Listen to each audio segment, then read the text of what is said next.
Hello সবাইকে। তো দেখো, সবাই মিলে আমরা চলে এসেছি আগ্রা ফোর্টের কাছে, আগ্রা ফোর্ট দেখবো বলে। আর চলো তোমাদেরকেও দেখাই। দেখো বাইরে থেকে কত সুন্দর লাগছে আগ্রা ফোর্টটা দেখতে। আরো রোদ পড়েছে তো আরো একটু মনে হচ্ছে বেশি সুন্দর লাগছে আগ্রা ফোর্টটাকে। আর দেখো দূর থেকে একটা আমি লম্বা লাইন দেখতে পাচ্ছি ভেতরে।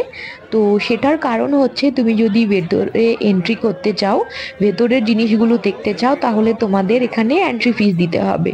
অনলাইন অফলাইন দুটোই অ্যাভেলেবল আছে, কিন্তু এখানে যদি এসে তুমি টিকিট করো তাহলে লাগবে 40 টাকা, আর যদি তুমি অনলাইন করো তাহলে লাগবে 50 টাকা করে। তো বাইরে দেখো হাওয়া চলছে, আর রোদও আছে, কিন্তু রোদের পরিমাণ মানে তাপটা একটু বেশি। তো চলো ভেতরে যাই, দেখি, তোমাদের সাথে শেয়ার করব ভেতরের দৃশ্যগুলো। সাথে থেকো। দেখা হবে পরের একটা ভিডিওতে। আর হ্যাঁ, বলে রাখি, যদি তোমরা এখানে এসে গাইডলাইন্স দিতে চাও তার জন্য কিন্তু তোমাদের আলাদা করে পে করতে হবে। চলো দেখা হবে নেক্সট ভিডিওতে। বাই।